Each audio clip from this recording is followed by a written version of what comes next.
Doctor, look. Stand aside, nurse. I'm Dr. Homebrew. Stand clear.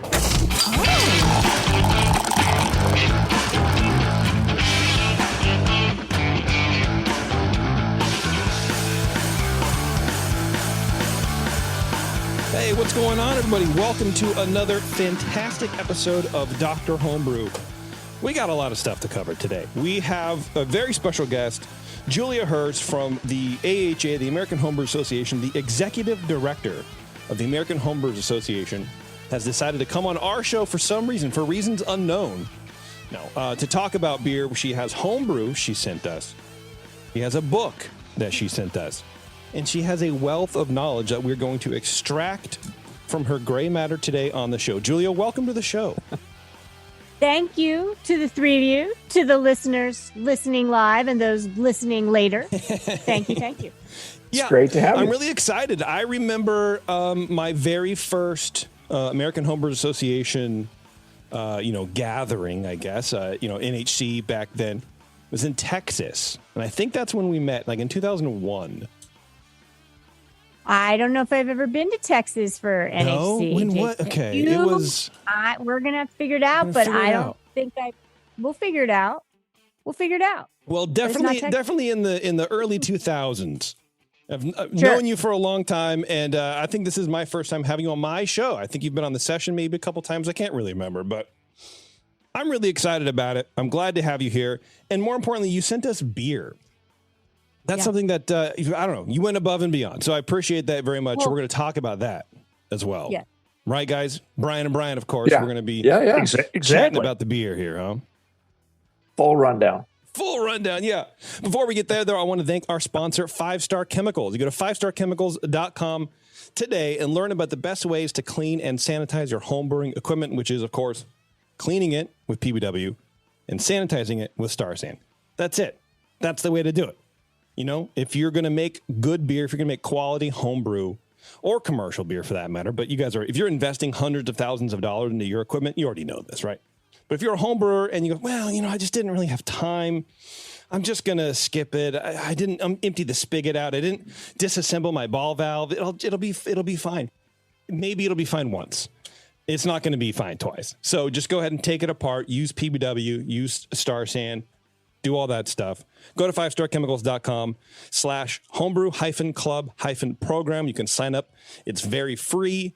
It's a homebrew club program that they will send you a bunch of information every month about what's happening at 5 Star, different ways that you can engage with what they're doing. It gives you lessons in cleanliness and sanitation and all that kind of fun stuff. So check them out. They bring you this show each and every month, and we really appreciate it.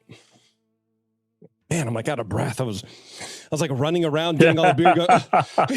Not only is it free, it's very free. Very free, yeah. All these extra words put you out of breath.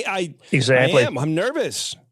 We got an executive director on this. Usually it's just a schlub homebrewer, but this is Julia Herz. You're not you know nervous. what I mean? Come on now.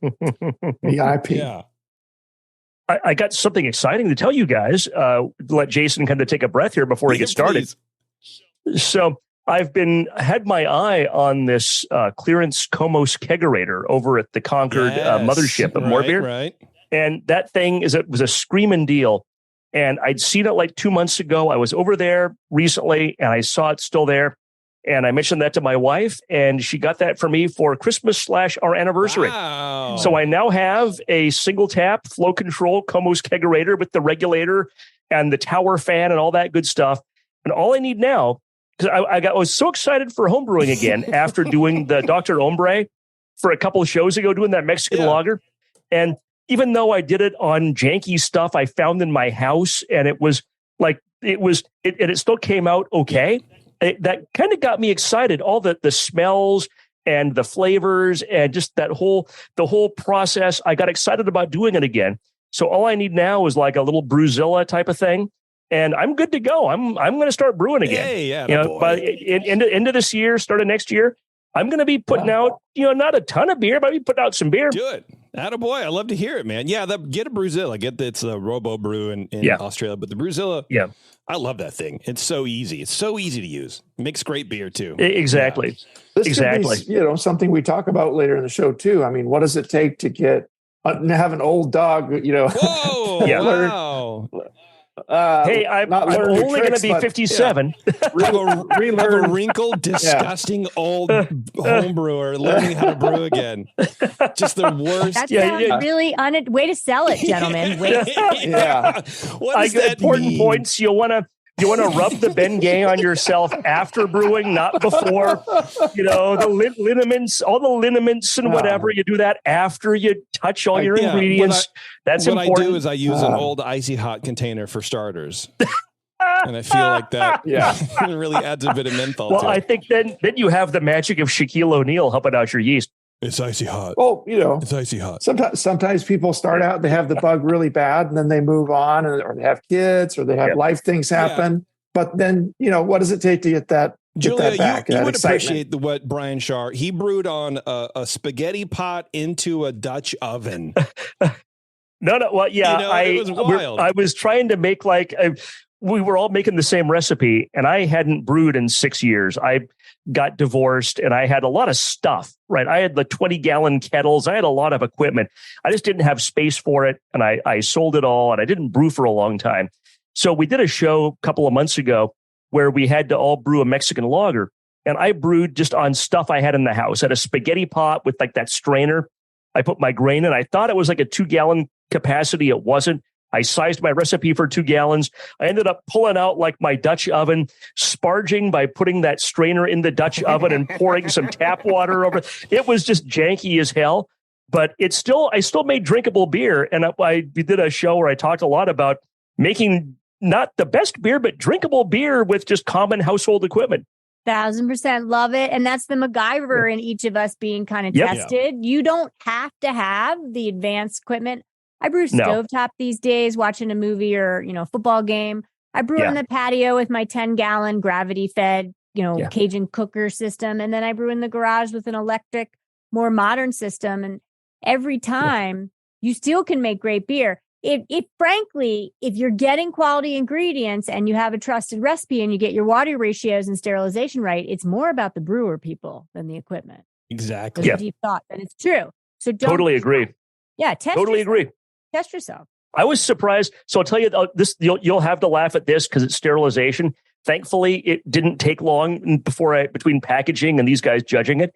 I didn't have a funnel or a siphon that I could use to get the beer out of my fermenter, which was an old corny keg. So I ended up pouring it into a pitcher and getting the beer on the handles of the corny keg because I couldn't do it. I didn't have anything else I could do it with.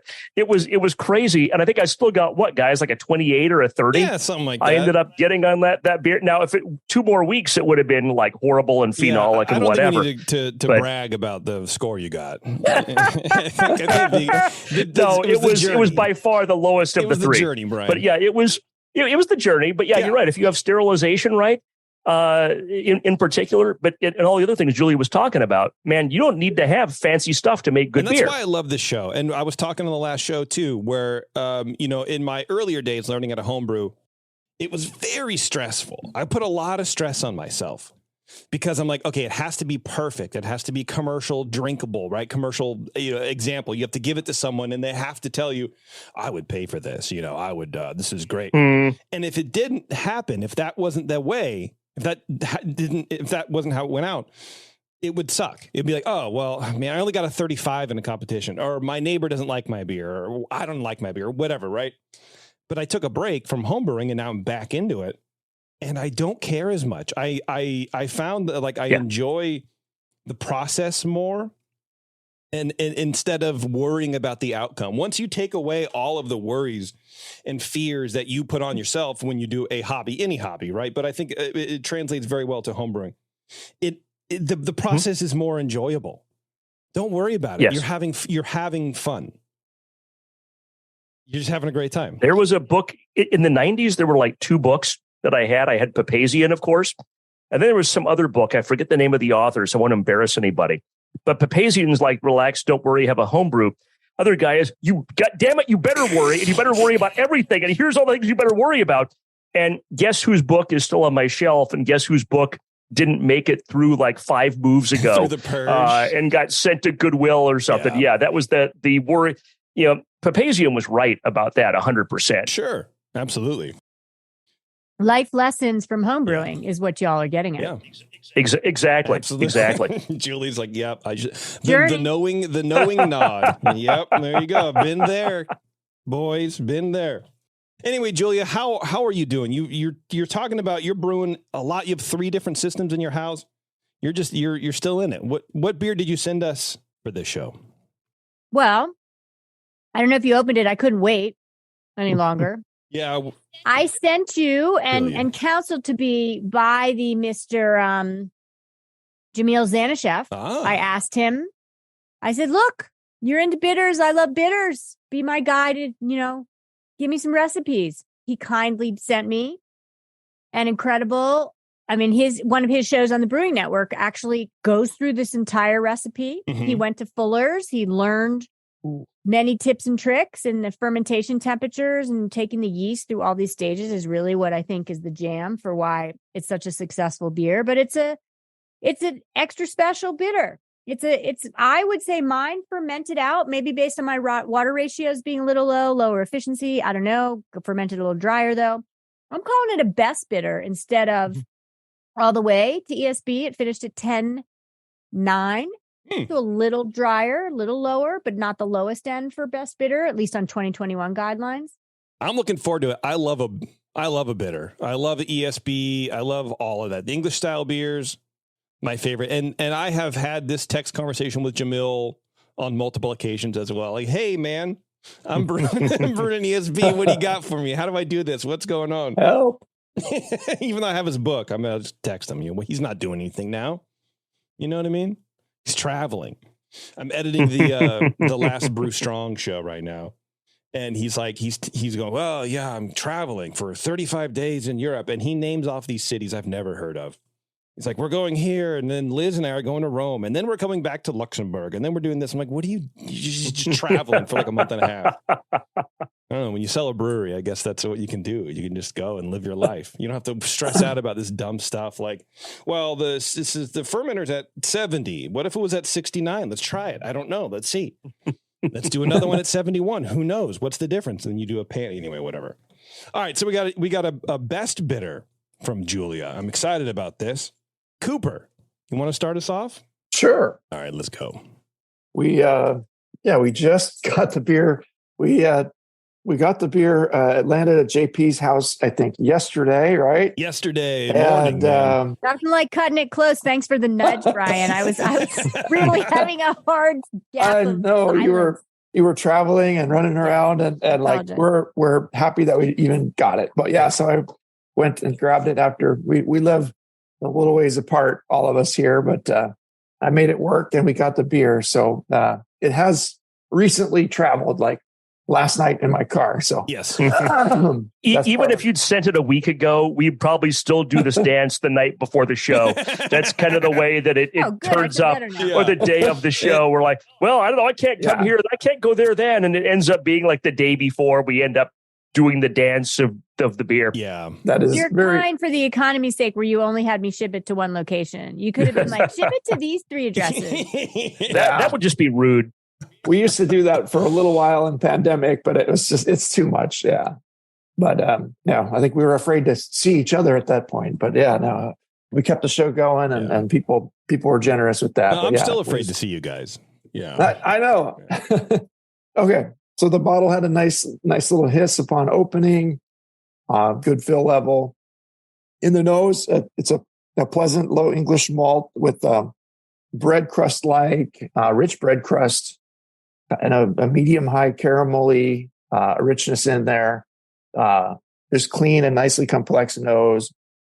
It's got a modest fruitiness. As it warms, it comes out a little bit more, but it's not a fruit bomb. It's not screaming just, wow, the yeast went crazy here. It's really smooth and muted there. Not getting any DMS, no diacetyl. The hops come in kind of medium low with an earthiness. And as it warms too, I get a little more complexity in the malt yet, some biscuity, and just a really nice warm malt component there, alongside a bit of hop in the English vein there. Appearance wise, it's a deep amber color with but we're getting closer, close towards copper even, but fairly good clarity. It just it does have a bit of haze. I know it traveled, so it was shaken up in vehicles and just made it into my fridge, last night, just before my kid went to bed. So, we forgive the slight haze here. You're probably drinking a much clearer sample, but that's okay. Head of whitish bubbles persists pretty nicely. And there are the dogs. But yeah, mostly fine foam. It dropped away since, but it's still kind of ringing in the glass. In the flavor, comes in clean with a medium bready, biscuity malt, medium high hop bitterness, but fairly smooth. It's not like a harsh, biting hop bitterness. It's really refined, I guess you could say, and low earthy hop flavor in there. Again, a clean ale with well cared for fermentation. It seems like, to me, it finishes semi-dry. It doesn't seem like too dry, although it feels like it's fairly dry. But the malt hints at some sweetness in the finish. It really doesn't just dry away and go to nothing. Yeah, there's a perception there of yeah. I like that. The malt hangs in there. I'd say the balance is almost even with the malt is almost up front a bit, and the bitterness is coming in to meet it just there. But it is really really nice on the malt complexity and the English character to the malt. So enjoy that. Mouthfeel wise, it's medium bodied. No obvious warmth. It's again smooth without being biting or harsh at all. There's no astringency. Getting a medium CO2. It feels like like a session beer, but it does feel substantial enough too. And it's a richly in the flavor. It's got a lot going for it for such a light, sessionable English beer. And the well-made versions of these will have,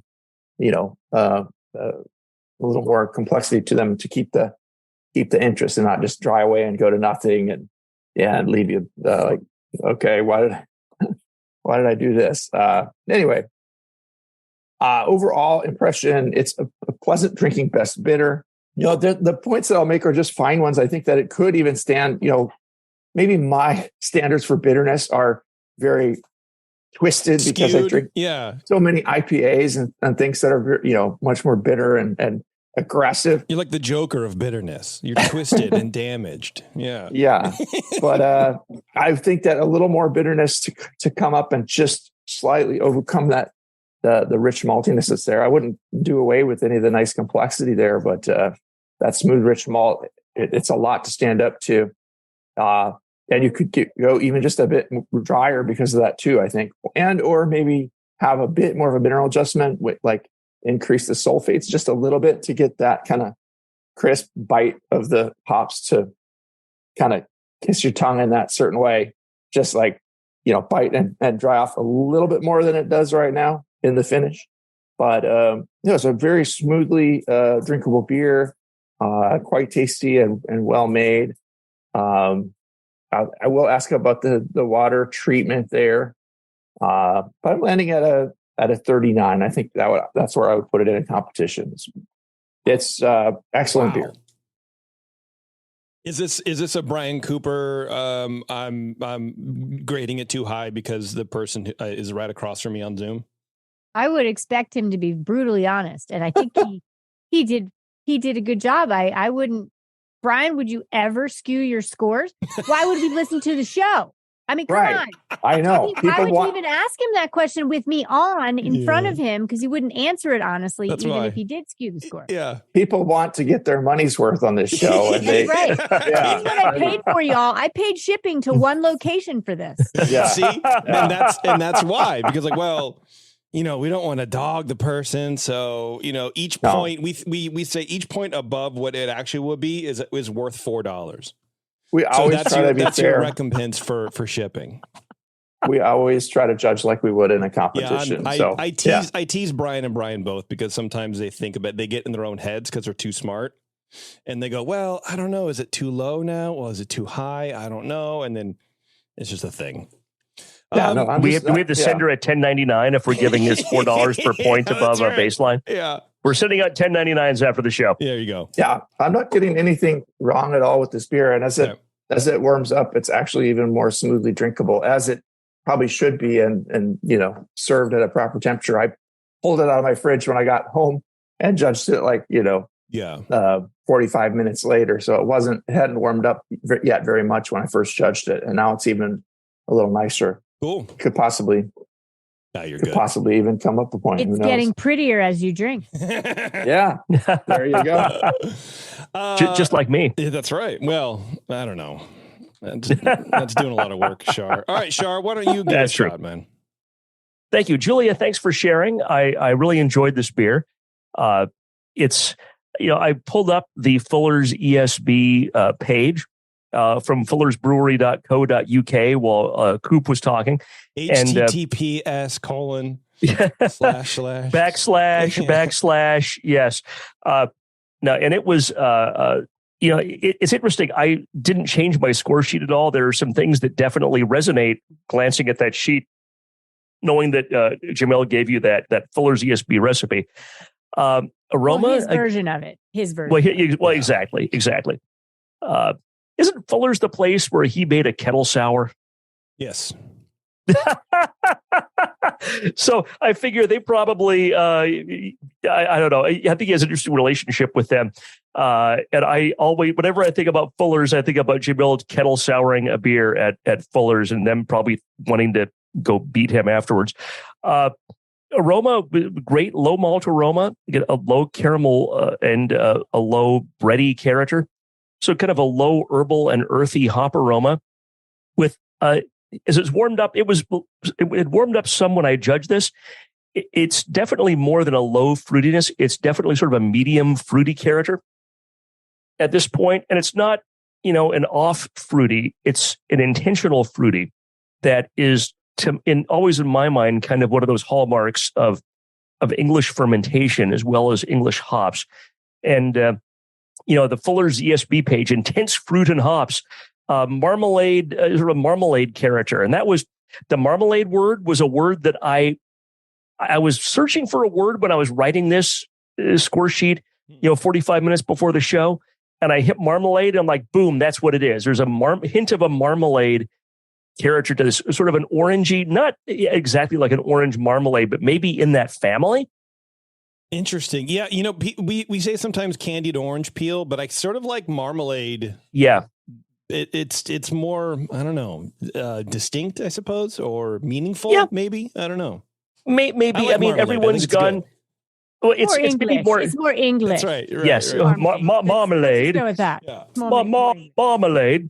And also, everyone's been to a diner, and you have that, that little packet of that Smucker's orange marmalade, which is not the greatest marmalade in the world, but it's not bad. I love a marmalade, man.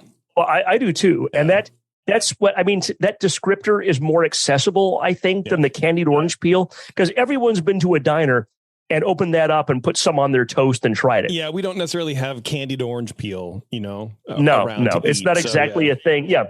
It's not hanging out at your mom's house or anybody's house. You just go grab some out of a bowl. Yeah. What do you know about my mom? Your mom's a saint. Whoa. Anyway. Should be. All right, go ahead, bro. So, yeah, it's no off aromas. I thought the aroma was really was great, was distinctive and British.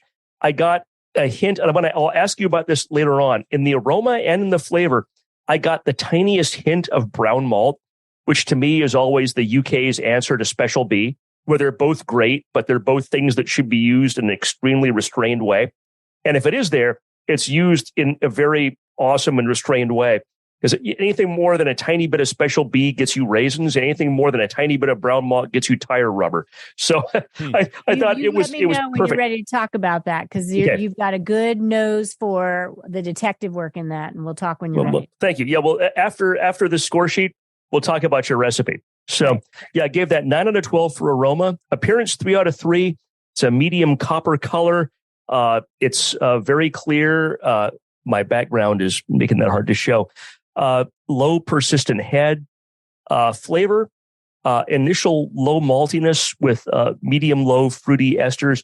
And again, I would call that, now that it's warmed up, medium, maybe even medium high fruity. Like in that orange, it's not exactly orange marmalade, but it's in that family. And I get sort of an herbal character in the hop flavor as well. Medium bitterness. It balances in mid palate. And then in the finish, I think the balance tilts toward bitterness, which is fine. It's within style. And in fact, it's partly why it's called a best bitter, is the bitterness kind of takes control. Well attenuated, no off flavors. I think it's really complex and interesting. And it's a real great example of the fact that you don't have to have something be a barley wine or an old ale to be complex. This is low alcohol by American standards beer. It's not huge. There's not, 30 pounds of malt and 30 pounds of hops in a barrel of this. And yet there's a lot of complexity. I think because of its low alcohol, its low gravity, and its simplicity, it kind of paradoxically, it lets that complexity come through a little bit more. So I gave that 16 out of 20 for flavor. Mouthfeel, 5 out of 5, medium to low body, or I'm sorry, medium low body. That would be higher than low and lower than medium. Does that? I think back. It's like that episode of The Simpsons where Bart's reading like highlights and don't do what Donnie don't does. I was like, what am I supposed to do? It's just confusing. I'd like my steak medium rare plus, please. plus what? A1? No, plus more fire. Low carbonation, which this style should have. No warming, neither creamy nor astringent, and 5 out of 5. Overall impression, I gave it a 9 for a total of 42. So in this similar ballpark as Coop, this is a really excellent and complex beer. And I wrote it down here, but I yapped about it earlier. Beer doesn't have to be gigantic to be complex. And this is a perfect example of that. It's really well made. And thank you so much for sharing. Brian, I will say, what did you give it? What was the number? I gave it a 42. 42. Wow. Look at you. So guys. I think I'm within nicer than Brian. Definitely. Yeah. Other Brian. Yeah. Yeah. Well, that typically happens. Yeah. What were you thinking, Coop? I don't know. Being honest, I can appreciate You actually took that seriously, Brian. I was... Poor Brian, I was kind of joking, and he kind of took it like, well, now I have to justify my score.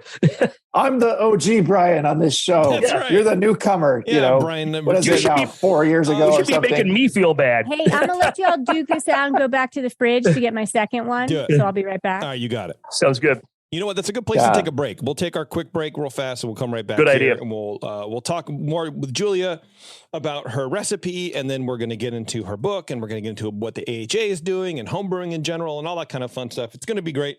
Stay tuned. It's Dr. Homebrew. We are on with Julia Herz, Executive Director of the American Homebrewers Association. We'll be right back.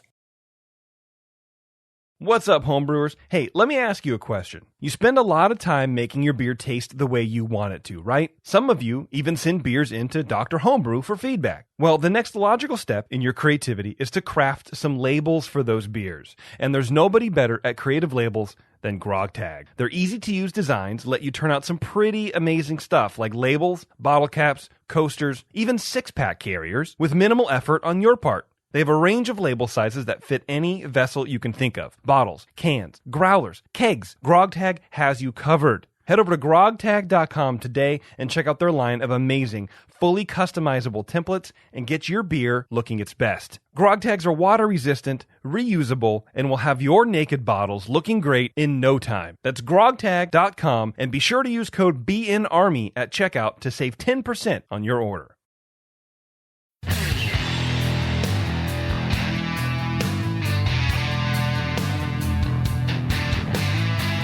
Now, back to the examination.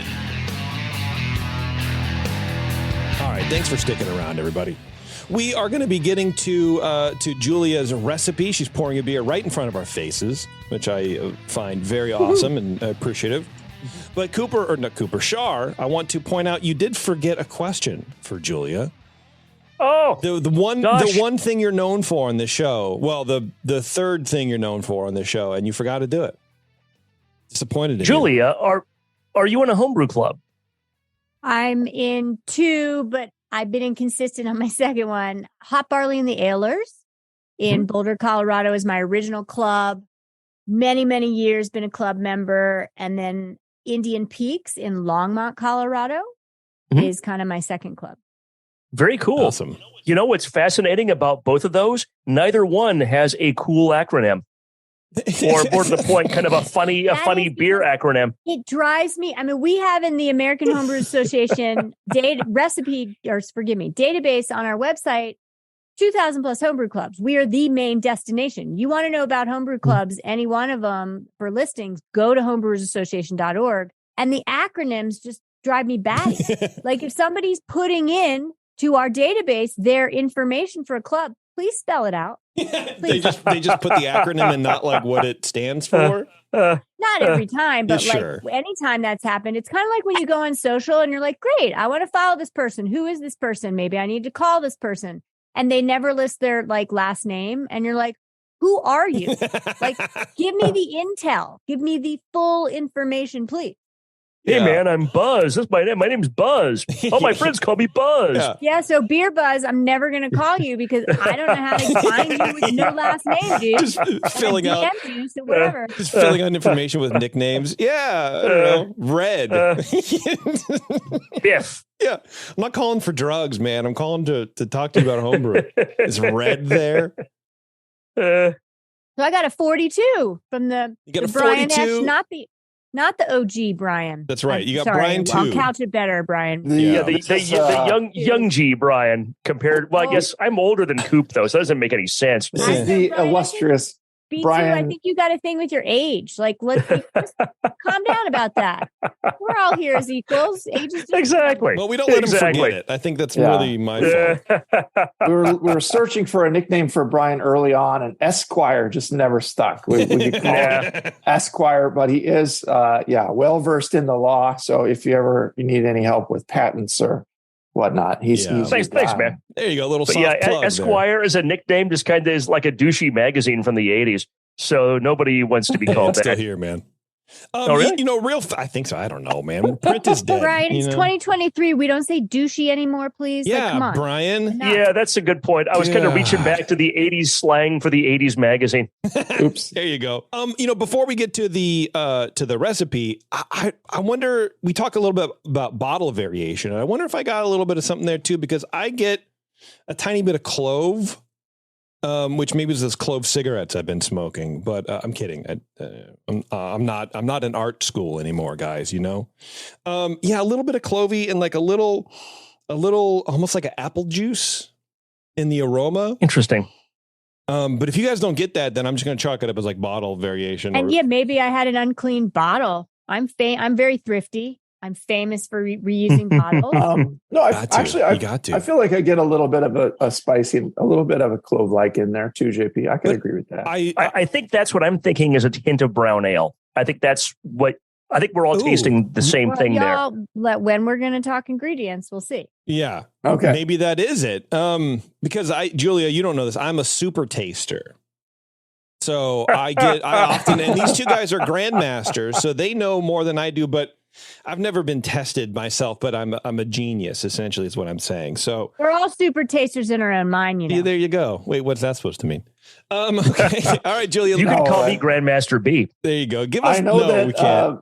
Nicole Ernie is a super taster. I am not a super taster. I will never claim to be. I know my weaknesses. I know my strengths. Nicole Ernie is great. She's awesome at vocabulary. Yes. I can taste better. Yes. I'm just going to say it right now. Okay, Julia, I will disagree with you on that. Give us your recipe. Let's go through the ingredients on this thing, and let's settle this brown malt debate, please. Okay, and again, credit to Jamel for Xanashef for talking me through.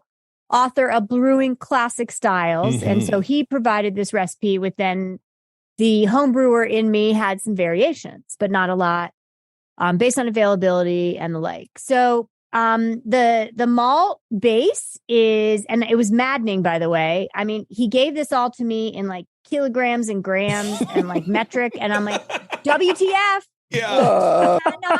It took me so long to like transfer the recipe into like normal.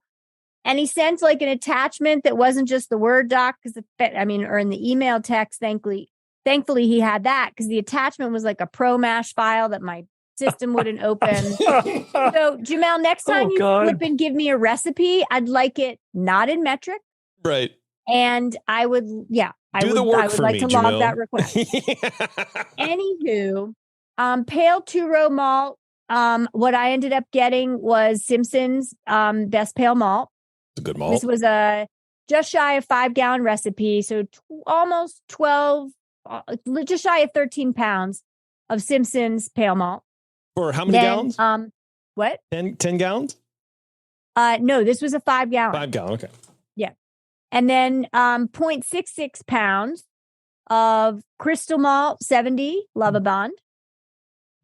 And that was it. Like, right, very simple, straightforward grain bill. So I haven't got the secret ingredient yet that I love y'all are tracking down, which is interesting, because I may or may not use it again. And then the hop bill I did have to change based on availability. His hop bill, again, this is a Fuller's Clone recipe, more of a strong than a best bitter. I think this is landing in best bitter range. But it's supposed to have, and I'll just run the, not numbers, but the bittering hops to flavor hops and aroma. Supposed to be bittering for Target, then 3 minutes with Challenger, and also North Down, and a little bit of Goldings. Like, so a pretty complex 3-minute boost of hops, all English.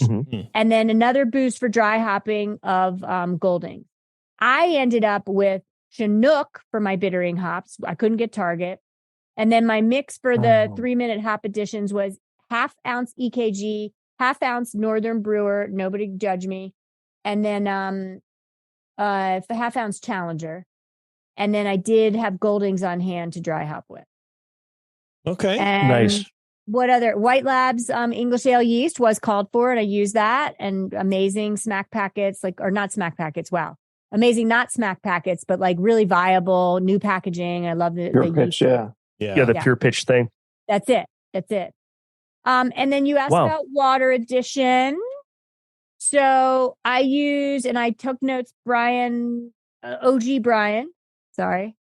Not sorry. I do like, getting me to consider the water adjustment, because I'm really squishy. Like, I'm terrible. Like, I'm brewed, like, just like a little pinch here. And like the recipes, maybe I'll bump up the volume here. It's terrible. Same. I need to finally invest. I mean, my gosh, I do this for a living. How many batches of homebrew have I made? I have NHC medal winners under my belt when I didn't work for the association, all that. I don't deal with my water good enough. I need to learn how to test it, city water or town water, and I need to learn how to adjust it better. Yeah. That said, I threw in some gypsum, 3 tablespoons. And then I also did, hold the phone. Where are my notes? Not on this. The app is kind of hard to read. Yeah, that's all right. And then there was some clarity. I did a 1/2 tablet of Whirlfloc. And those are my water additions. Pretty basic. Yep. Nothing weird. Yeah. Cool. And then I primed it, and it's funny. I had bottle variations, so I'm ready to admit, and easy to learn and admit my mistakes. So my first bottle, while y'all were talking and not pontificating, but tangibly giving me feedback and scoring my beer. Yeah, that rarely happens on this show, but yeah. Sure. I said that for good measure. Yeah. It was a little flat, right? And I'm listening to, Cooper talk and this and that. And I'm like, my carbonation levels are low. And then my newest bottle that I just poured, it's got a nice, robust collar of foam. Oh, yeah. And it's coming on stronger.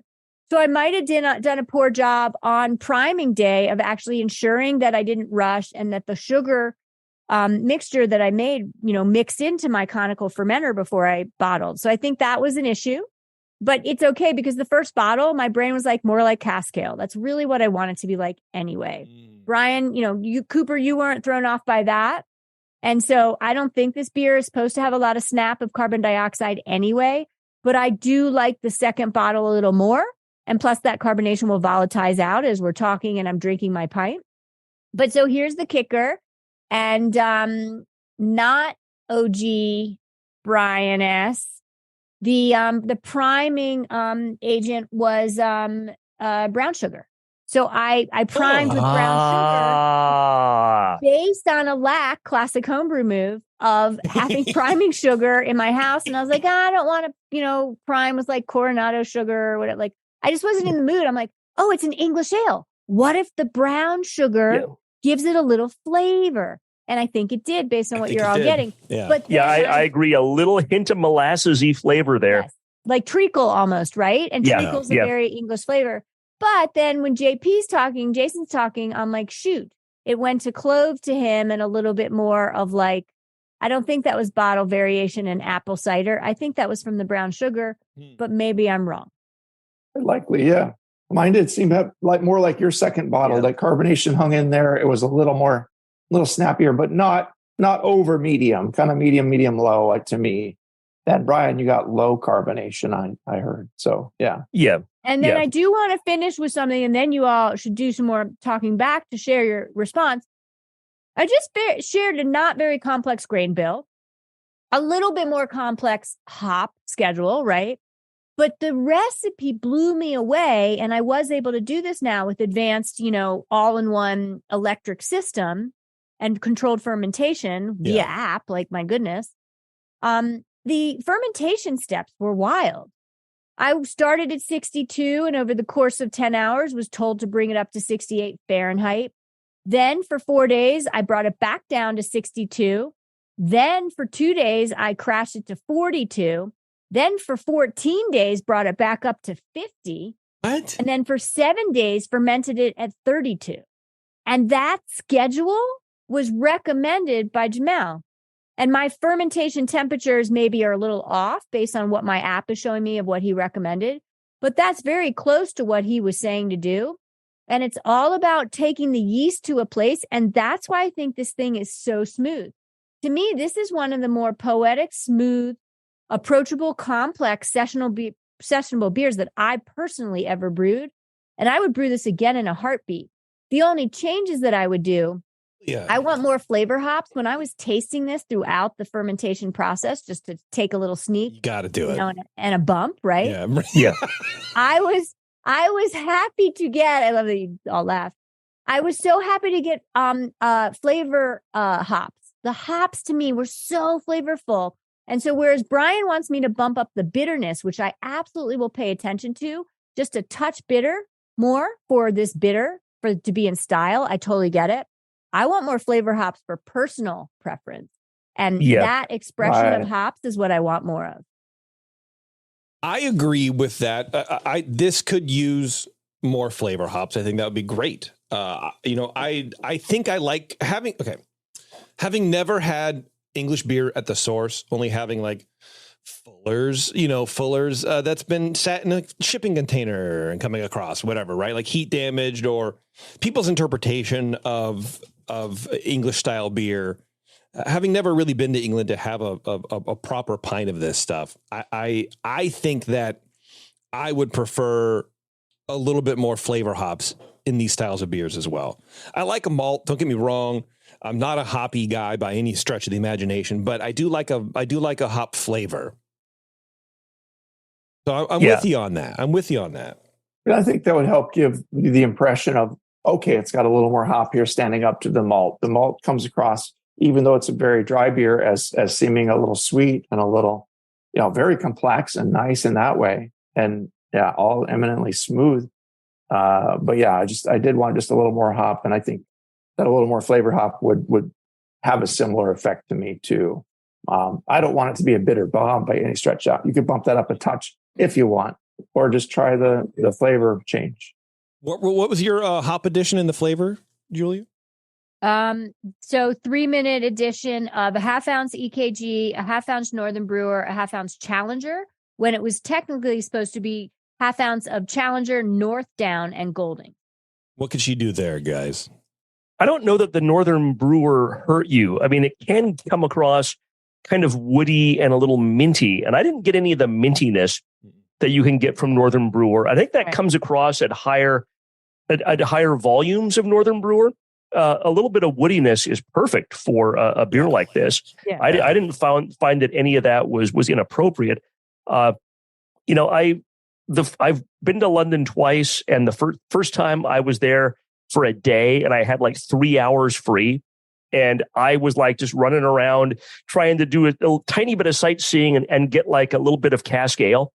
And the first time I ever had a cask ale was at this place in down by the City Hall of London. It was called like a Golden Sheep or something, and it was maybe 3.5%, 4%, and it was just absolutely a revelation. It was just so perfect. The temperature, it was not warm, but it wasn't like 33 degrees out of the fridge like in the US. That's what I'm expecting. Yeah, I mean, the hop flavor and the hop aroma were so distinctive. Oh God, that looks so great. I'm going to show you this poster you're inspiring me. I don't know if you can still hear me. Yep. We can hear you. Yep. This is like the best. I look at this every day when I work. It's right in my eye view. Dale's Best Bitter. Dale's Best Bitter is a little sign. It's a guy with a hiking club sign above him and little dogs on the street corner. And he's got a pint in his hand, and he's popping his, head out the door just to get a little breath of fresh air before he goes back in by the fire, sits on that leather chair, and has one of these beers. Oh, yeah. This is one of the most romantic visions of beer to me without my face on top of that guy's body. I think of like, this is it. And what you were just describing, B2? Yep. That's it. My favorite part about Julia is that like she has a different nickname for Char every single time. And I totally get she's talking about me. But no, it's amazing how you can... The Americans love to emphasize hops by using a ton of hops, which is fine. There's nothing wrong with that. That's what we do. The British have spent centuries being able to just figure out how to get that incredible hop character in a 4% beer, a 3% beer, without having to put in, 5 pounds per barrel, and yet still have it come out of that cask pull, just being a revelation about what hops should taste like, and what they should smell like, and what malt goes with it. I mean, it's just a classic example of balance. Yeah, it really is. It really is. And centuries of perfecting that balance.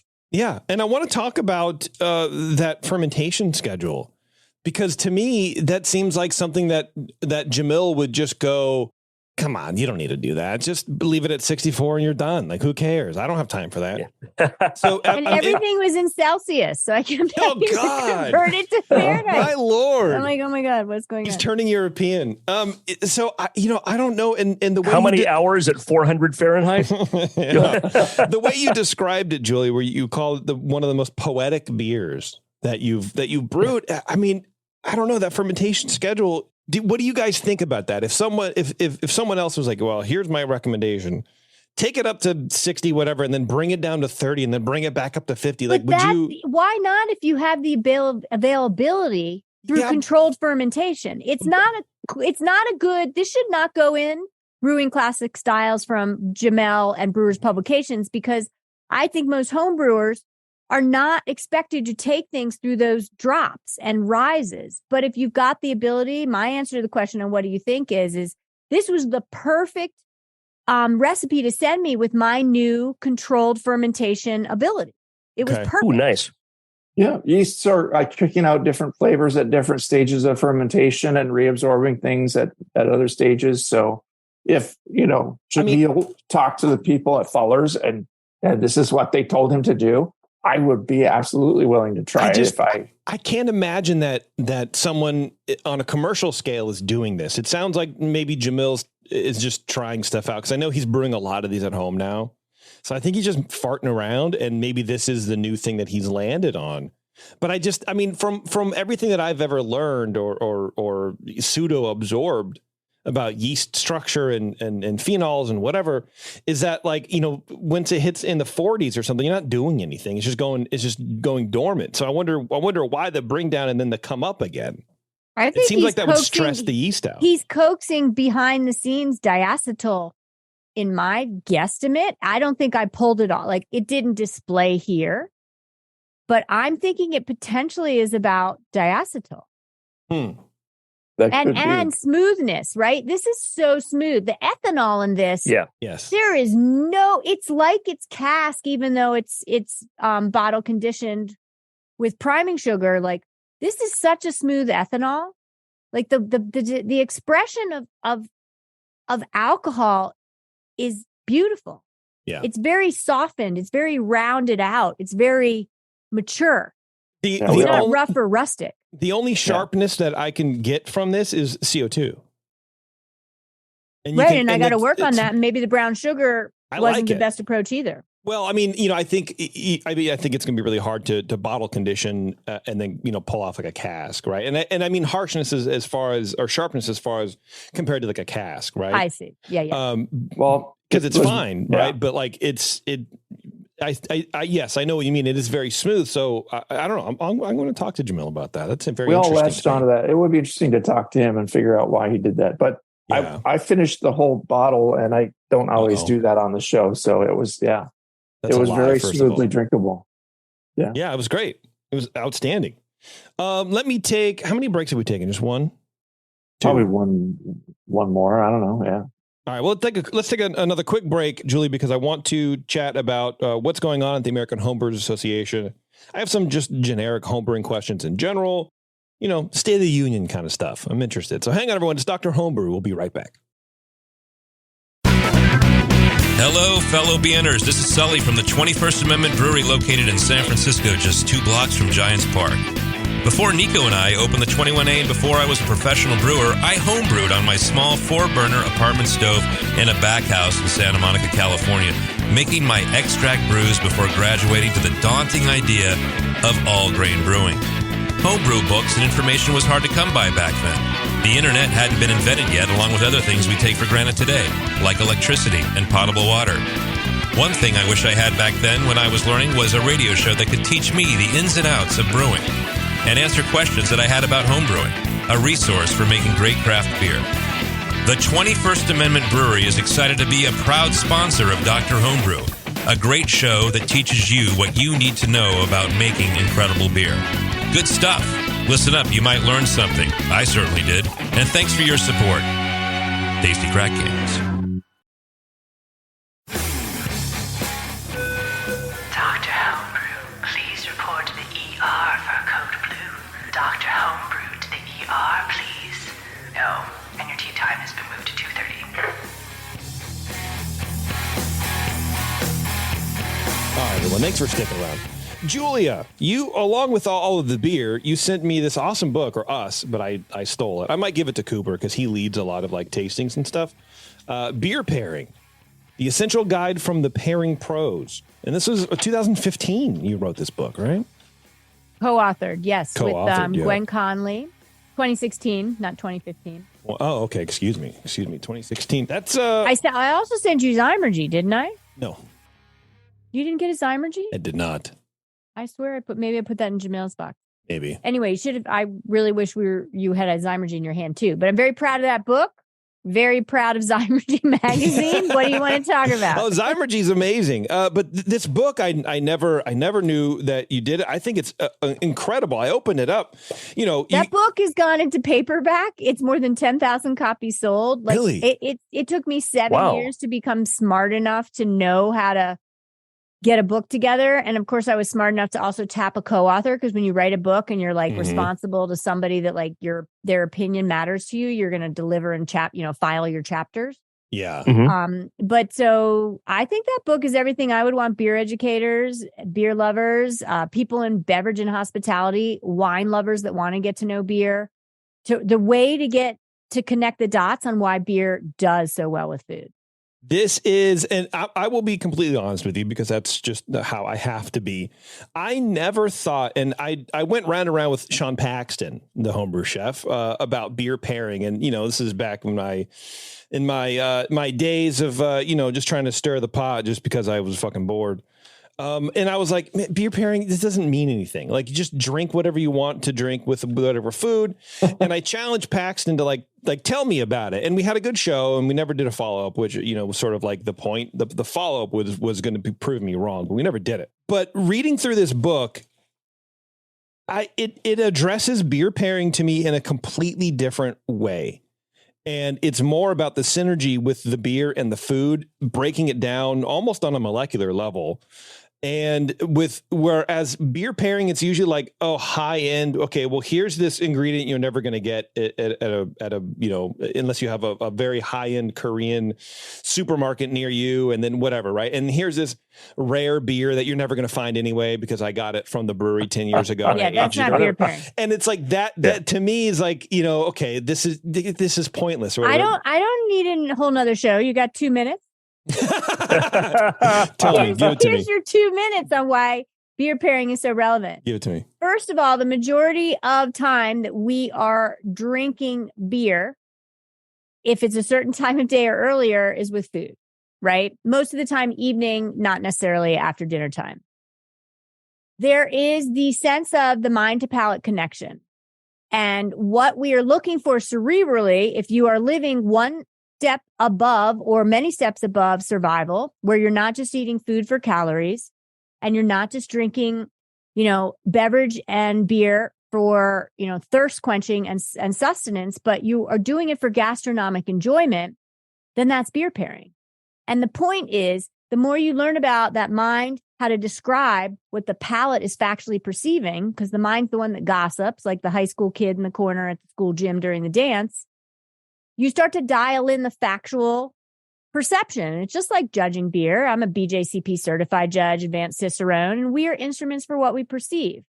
So if we're going to talk about what beverage does with food, you want, and this is the easy steps so people can communicate with each other, you want to tell yourself or to others, is it a home run?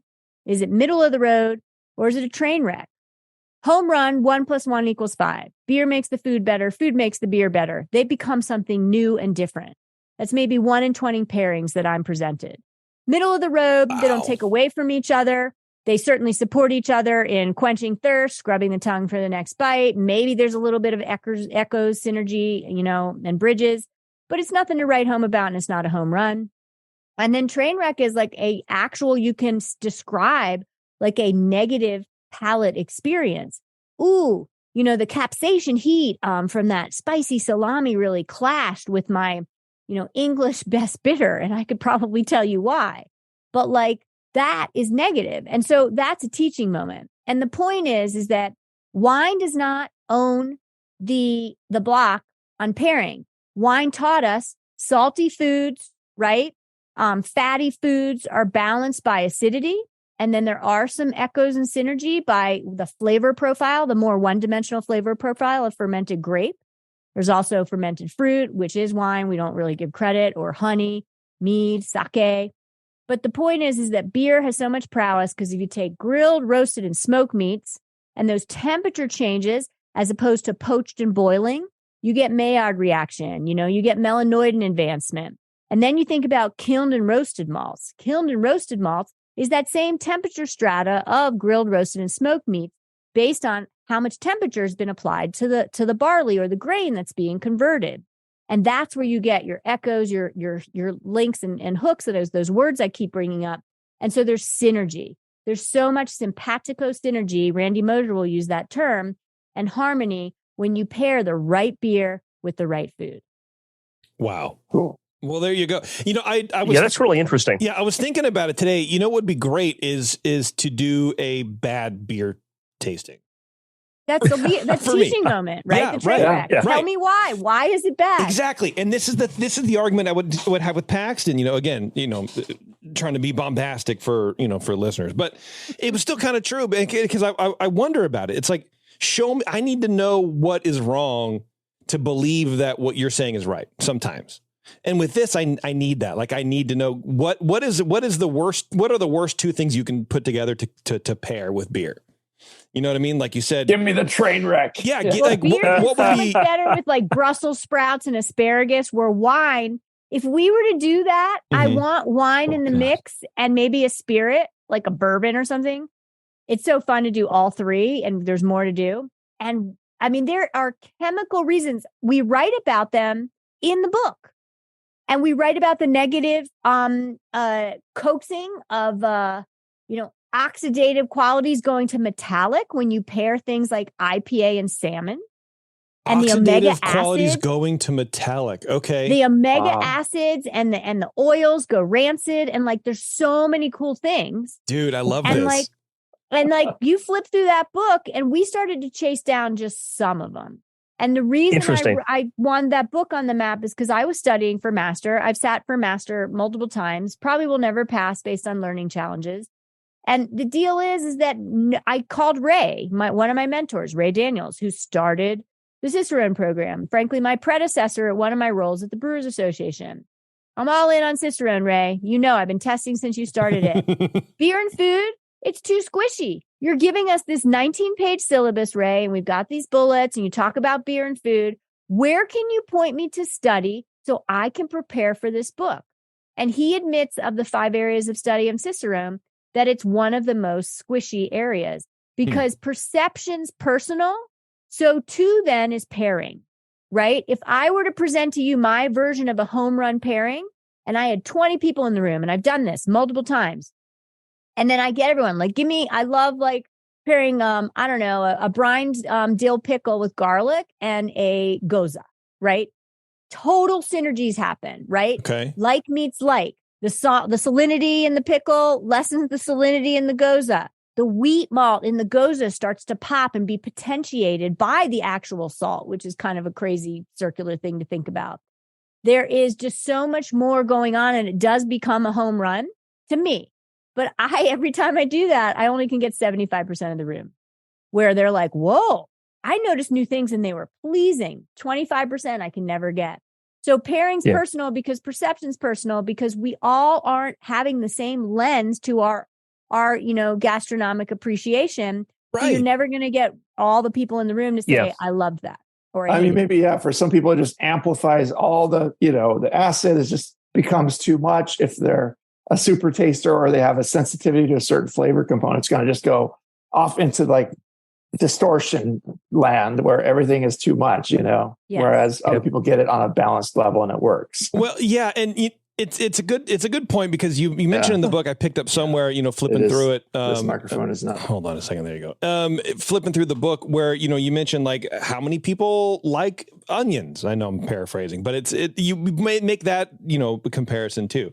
It's like, not everyone likes onions. So not everybody is going to be on board with whatever you're talking about or whatever you're delivering. Taste is very, very subjective.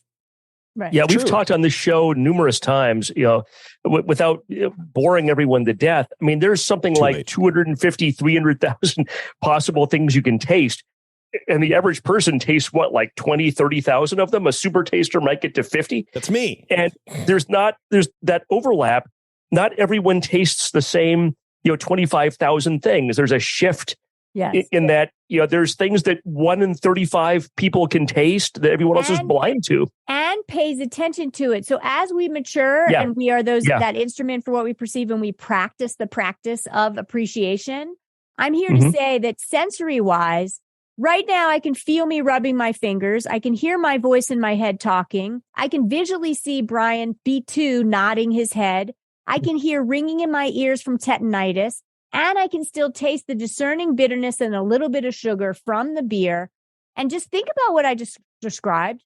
That is one movie going on. That's not one moment in time. And this is another Randy Mosierism, where everything that we perceive, if we try to dial into that one moment and judge it like a beer, you have to think about beginning taste, mid taste, aftertaste.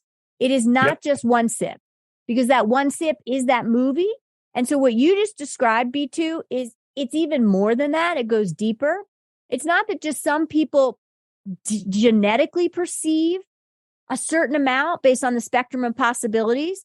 It's mentally, that palate to mind connection, back to that, is how much are we dialed in based on the noise of the day, the tiredness of the day, the noise of the room, all of that.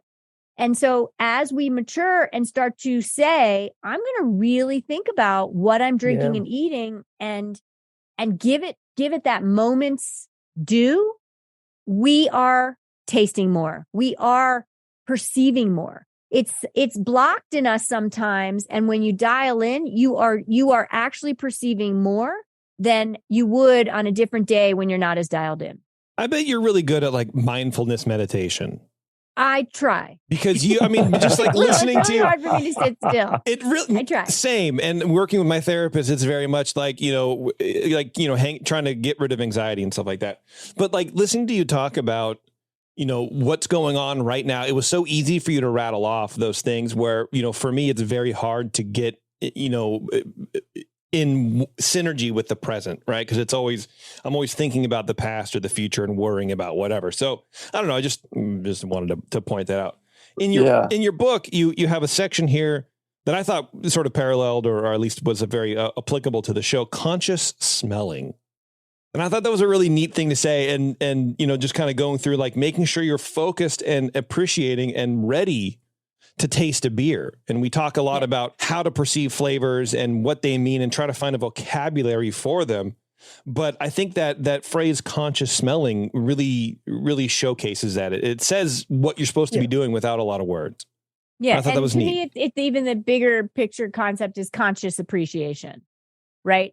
Let's appreciate and be conscious about it. And then that's what creates shows like this, right? You all set aside the time, you get the beer, you judge it, you give that feedback. And like 10, 15 minutes in, when the third person, one of you of the three is saying your lens to that beer, we've all now dialed into that beer even more because we're a collective. So we're not just one palate on the show right now, we're four. And so from getting everyone's perspective, we're much more conscious. And just at least when you individually do it, you're much better off. And then when you listen to others while you're consciously appreciating too, it's exponential. Yeah. That's part of what makes beer judging fun. When you got into it, when we first did our first study group and, you're talking to other people about the same beer and people are throwing out really good descriptors for it. It's like, oh, this one, I get soy sauce. I'd never heard of someone talk about soy sauce in a beer. Like, oh, you're right. That is, and it added a new descriptor to my vocabulary and, putting things together like that language to what you're getting in the flavor sense and describing the beer it's a hard thing because there's two different, not disconnected, but two very far apart parts in your brain, I love what you just said. And I'll say the value of this show is, we are very interested in what we've helped create. So if I brewed a beer and I'm going to get an audience of 3 and then others that might benefit from it, you have so hooked me. So my point in what I get to do, American Homebrewers Association, 30,000 plus members, been around since 1978. I've been your executive director. If you're a member, if you're not, please be one. Less than $50 a year, easy peasy. It pays for itself. The reason we brew is because we are going to learn so much more. And when people talk to me about my beer, nothing can distract me. I am all in on that conversation. Nice. I like that. That's where it's at. Yeah, very good. Very cool. What's happening? We should talk some about the AHL. Oh, sorry, I just stepped on you asking that, JP. Right, I was curious myself. What's new at the American Homebrewers Association? What are you guys up to? What's your focus lately? On 2023, we've got first we came through COVID. Yeah. And the association has done new things, brought back National Homebrew Competition. So excited to come from 2022 Pittsburgh to 2023 San Diego. Stay tuned for what 2024 looks like for National Homebrew Competition, but start brewing now. We're bringing Homebrew Con to Great American Beer Festival in 2024. What? The American Homebrewers Association started the GABF. That's right. That's right. So we're bringing HBC Homebrew Con to Denver, October 10th through 12th. Save your money or send your Homebrew Club officers with your reserve funds that volunteer. Road trip. You will come through Homebrew Con this year. Wait a minute. Or sorry, next year. Yeah. It will be like no other. It won't be as big. We probably won't get as many homebrewers. But the homebrewers that come, the hundreds, the 1,000 plus, hopefully, they will get to interface with professional brewers and homebrewers in no way that Homebrew Con has ever delivered. It's a 1-year fun. Let's do it. We've got Zymergy Live. We have a whole webinar series tied to the wonderful magazine of Zymergy. If you're not getting Zymergy every other month, what are you doing? Come on. Get with the program. That's right.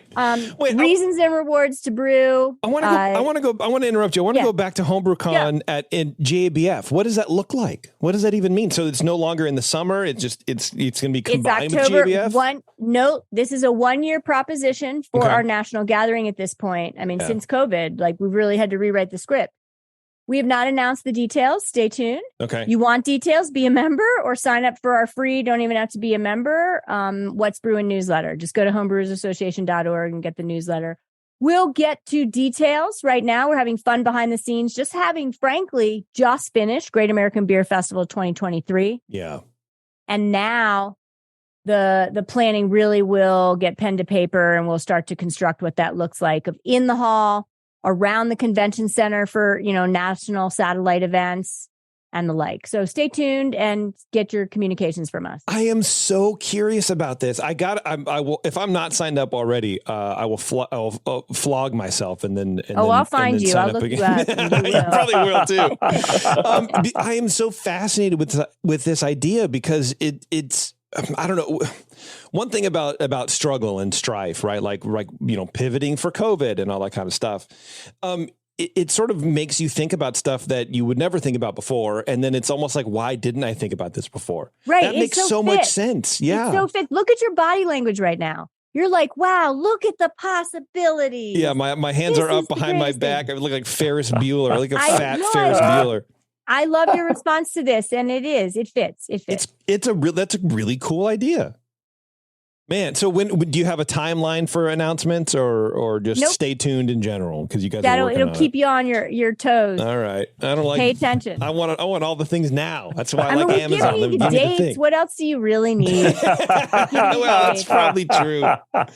Julia, we're going to let you go. I really appreciate you taking the time, not only, sending us beer and whatever, but just taking the time to chat with us a bit. I would love to have you back on in the future. I mean, we can talk so much about beer pairing in the book, about flavor profiles and about how you work with all that kind of stuff. I think it would be great. It'd be fascinating talk. So maybe we'll get you back on at some point. Huh?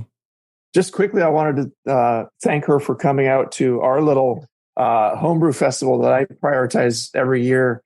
Is the Northern California Homebrewers Festival. And we had her there recently. She was the featured speaker there this year. Oh my goodness. And I got to attend her talk at this thing I go to anyway. And it was great talking about inclusivity and homebrew clubs and a lot of good things there. That was another thing I wanted to touch upon. We'll just have to have you back on another time. Yeah. But just would love to collect any of your impressions or a few thoughts about NCHF. And weren't you going to ask me my favorite thing of the favorite thing? Yeah. What was your favorite moment of NCHF besides meeting Cooper? You just put the nail on it. Like you and your wig. That was like throughout. Please show a picture. Somebody show a picture. You and the fact, I got to say, creative. I don't know how many years you've done it, where you go around and you get a little sample of each of the beers, and then you create this magic, not even potion, but like very viable fermented beer that has been influenced by every one of the beers that's been brought. Like that's some true dedication to the beauty that's brought forth, and then creating like that living liquid, memory and bringing it to the next year. So Brian, my favorite piece of it all was your engagement and how much you took it to a whole nother level. Wow, look at you, Brian. Beauty and the weirdness. Very of cool. mixing everyone's beer together and bringing it back to them. Yeah. You finally found someone who appreciates you, Brian. It's kind of that weird combination of that Mad Zymer science and that hippie. Let's all come together and make a beer together, man, out of a little bit of everybody's. And I always love that combination, that kind of yin and yang of the science and let's just all be together and we'll make a beer like one, man. It is classic Huber. You've been doing that forever. We need to taste some of that. It really is. Show. Bottle some up. You probably that's a great idea. Big picture. Go hold it up to the camera a little better. Can't really see it, but you know what? Washed out. Email that to me, and I'll make it the image for this show. Okay. Show the world. I will say in closing that it really fit with my approach too, because if you follow me on Instagram, I'm at Immaculate Fermentation. And so I'm really into the spirit of that. I'm on X or Twitter, I'm at Hers Muses, but I love the notion of immaculate fermentation. And we are playing a bit of God, and this is not religion or anything, but when we ferment, when we homebrew, when we make things, make something from something else and build up ingredients into this, it's just so damn cool. It's so rewarding. Yeah, it really is. It really is.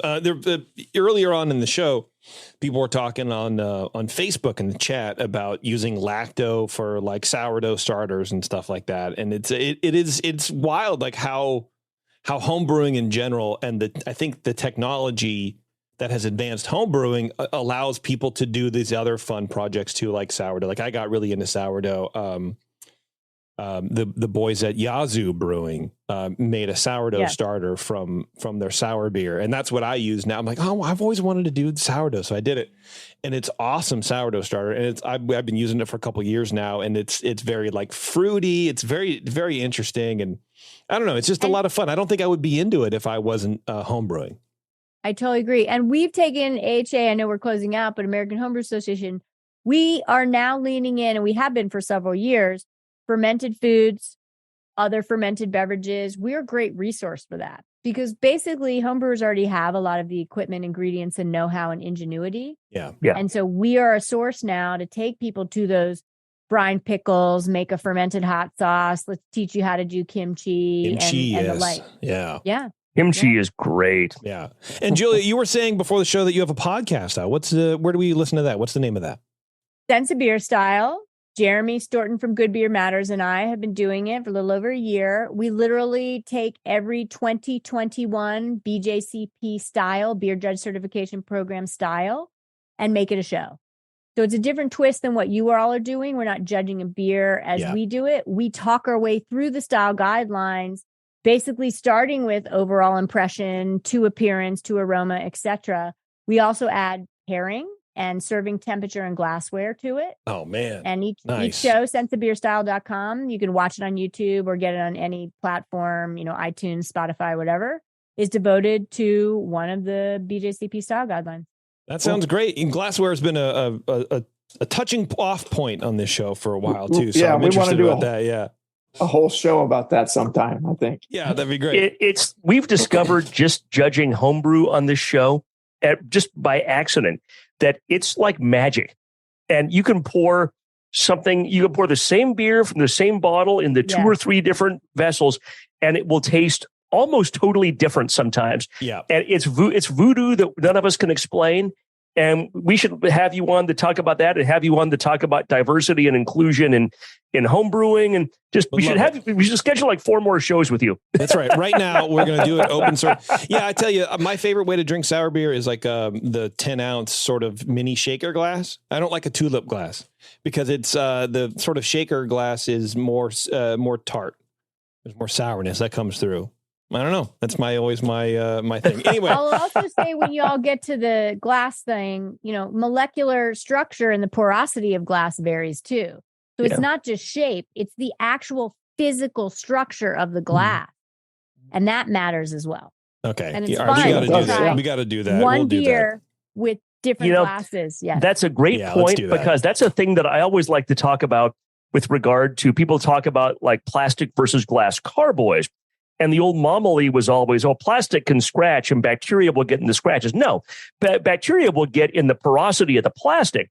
a scratch in plastic you could touch or feel is like the Grand Canyon to you or me. I mean, it's irrelevant to you're going to wash that stuff out, but the porosity of the plastic is really important. And it never occurred to me.